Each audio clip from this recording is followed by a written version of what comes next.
This is Local Edition. I'm Brad Pomerance in the Inland Empire today, joined by Karen Spiegel. She is the Vice Mayor of Corona.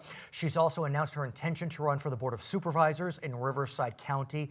The primary will be held in June 2018. It's an open seat. John Tavallone is not seeking re-election. And he's termed out? No, he's endorsed me. And he's endorsed you. That's a whole other conversation. I congratulate you on that endorsement. Thank you. And we know John well, of course. But I want to speak with you about Corona, which for our viewers who may not know is a pretty terrific place. I agree. Yeah, tell us about Corona. You've lived there for only 32 years, so you've seen the expansion, and with expansion comes growing pains. Let's start with the beautiful Corona. Well, Corona really has grown tremendously. Population, the housing, Right. the businesses, and so it's becoming a very vibrant community. And what makes it so vibrant is the access and having the 91 highway and the 15 going right through the center of both sides, and they intersect through Corona, and that brings people from all over the county through Corona. So when we talk about the number of vehicles in Corona, they're not all ours. Yeah, and let's talk about that because, you know, we think about the crush of traffic, and folks would often want to move to Corona to avoid the traffic that we see in Los Angeles. But because of what you just described, traffic congestion on the 91 between Anaheim and Corona is absolutely brutal. I mean, it's beyond all compare. And help us out. There's an interchange there that makes it even particularly... The 15 and the 91 intersect right in the heart of Corona. And so folks are going from the 90 or from the 15 onto the 91? Correct. Because the 15 is coming from... South Riverside County. Okay. Temecula, Right. Lake Elsinore, Murrieta. And people are commuting into Orange County, LA. And so what is that like for you in the morning? Well, it depends. If there is a hiccup, an accident, what it does to Corona, it just stops the entire city because cars get off the 15 and infiltrate our community trying to get from the 15 back on the 91. And they go through residential streets. It just literally stops. And let's remind our viewers, Corona also has its own businesses. Oh, absolutely. And so it's not as if it's just, I mean, of course there are beautiful residential areas, but you're choking families taking their kids to school, folks trying to go to work in Corona, and the folks trying to get out of Corona to go to work. Correct. And so what I understand is that it really is only like a 5-mile stretch that can be the worst. Is that right, or even less? It's that. No, and actually, it just depends on where the accident falls. Right. So really if there's is. no accident, we're okay? I mean, is that essentially it? You know, Fridays are generally a light day. There's less cars on the freeway on Fridays. So let's quantify because the numbers are daunting. I know you gave me the numbers. But 280,000 cars goes. That's a lot of cars. That's a lot of cars. Okay. And it's predicted 420 by 2035. But there's good news. And the good news is that there is the 91 project. Absolutely. And, you know, when you go through projects, you still can have some challenges with traffic. But let's talk about the 91 project. And I want to talk about it in the context of we're facing a transportation infrastructure funding crisis. So the fact that you were able to do this is a miracle in itself. So congrats on that. But talk us through the 91 project. Well, it actually came to the forefront because the residents were complaining about the traffic. Right. That was 20 years ago. We had the 91 express lanes in Orange County, and then they suddenly stopped. And they stopped right when they hit the Riverside County line, which is Corona. Of course. And so over years, it's been getting worse and worse. And so, as you said, the funding has not been there to pay for this.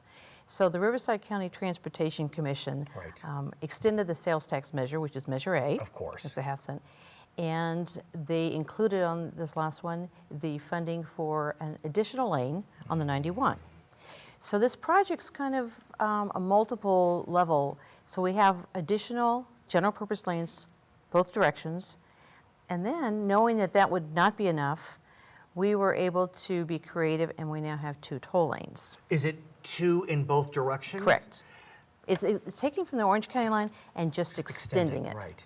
Let's talk about toll lanes because, you know, some people find them inspired. You know where I'm going. I know. Some people find them inspired. Some call them Lexus lanes. Help me through it. Talk it through. because when you look at this time savings, if you're in the general lane, you save about 12 minutes a day. If you're in the toll lane, you save 78 minutes. That's the average, yes. Average. Well, remember, people yeah. drive into Orange County, LA. I hear So, you. And yeah. again, God bless them. But talk us through that, because I can see both sides. That's what I do. I'm a journalist. I see both sides. Absolutely. And people think, well, I've already paid my taxes. Well, as we know, the gas taxes have not increased. We'll talk about that. And then there's the Right. fact of just the whole compensation is back. California has not had the funding to improve transportation. They're way behind in all their maintenance. Right. And so we have to say, our residents need this, deserve it.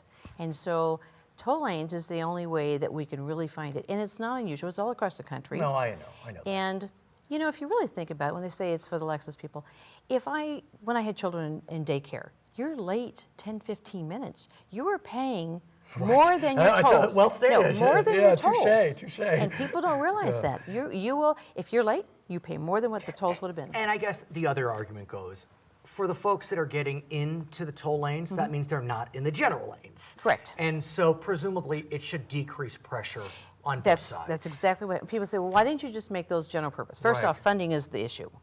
And the toll lanes Right. will pay for themselves. And let's talk about that, because the project is $1.4 billion coming from federal, state, and local sources, as well as toll revenue. Correct. And so that's key. You couldn't have done this No. without the toll revenue. Well, see, the Measure A dollars isn't even a third of the project. Right. So then you have the toll bonds, Right.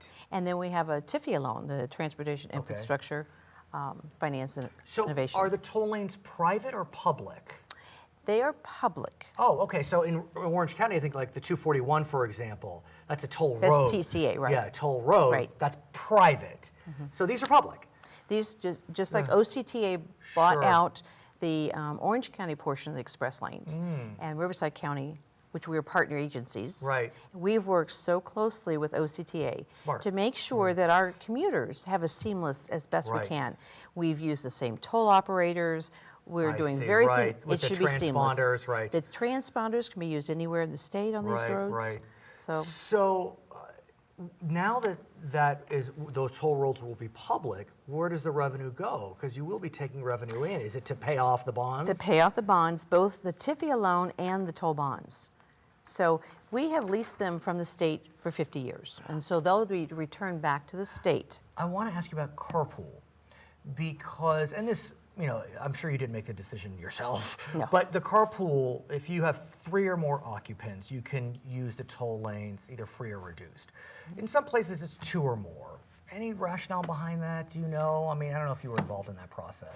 No, what we did is we took what was already in place with Orange County. I see. So you just Right. extended it out. Because otherwise, then you'd have too much confusion. Right. So we had to mirror what they already had in place. Briefly, you mentioned the gas tax has not increased. I know that's a state issue, but there's a lot going on in Sacramento. Should you join the Board of Supervisors in Riverside County, will you be a voice to cajole Sacramento to start getting some transportation funding down to the counties? Absolutely. Yeah. I've been in You've on already been a regional voice, board. No, right. I've been regional boards I've been on the Metrolink board. I'm on the RCTA board. I've been on SCAG, which is Southern California Association of Governments. So I believe in regional partnerships, collaboration, and communication, and we have to work together. And we, as a powerful number in Southern California, indeed. hopefully our voice is loud. Her name is Karen Spiegel. She is the Vice Mayor of Corona, candidate for Board of Supervisors in Riverside County. I'm Brad Pomerance. You're watching us on Local Edition.